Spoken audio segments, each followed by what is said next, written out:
Afternoon all, it's Thursday the 4th of May. I'm here on the 7th tee and just thought I'd give you a bit of an update for Grangevine that's coming out next week. Just in relation to the winter works, you'll see that we've opened the 7th tee for play as of yesterday.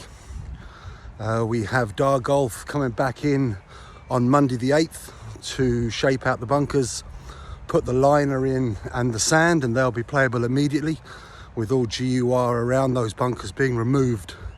So if you see a green line painted over a white line, that means that the GUR is nullified and it's play as it lies. The 6 greens coming along very well as well.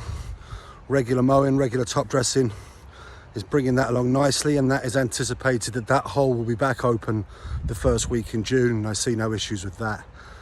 So yeah, that kind of covers the course development. General spring turf conditioning is coming along nicely. It's been a bit slow. We obviously had a very wet March, and April the temperatures didn't really come. But over the bank holiday weekend there in May, there certainly is a bit of growth initiating, which is great. Starting to thicken up the turf. The fertilizer was all just down waiting for that kind of temperature to come to release. So the fairways are thickening up nicely, as are all the other fine turfed areas. But yeah, we're starting to get quite a lot of flush of growth in the rough as well.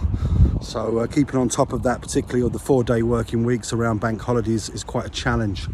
So we're trying to keep the course as tidy as we can, but there are the occasional clump of grass, so just bear with us on that. The growth will kind of subside over the next week or two as those winter reserves of energy are kind of expelled. All else is running quite nicely, to be honest with you. We're starting to get our mow lines in. You can see the semi-rough has gone in now around the fairways. That gives some nice definition.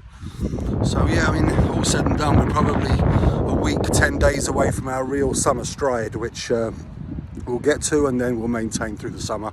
We just need to get through this flush of growth and just get those softer conditions just gone. We've obviously gone qualifying conditions with players that lies in the rough, and I'm aware that there are a few small isolated issues with having to play the ball with a bit of mud on it, but the handicap season's very short. So we just probably went a week or two earlier than ideal, but if we were waiting for ideal, it would have been well into May, and we could lose it come the end of September. So that was the rationale around that. But yeah, here is a view of the 7th hole. About 75 centimetres higher than the old tee, so you get a good look into that fairway bunker on the right and also to the landing zone of the fairway.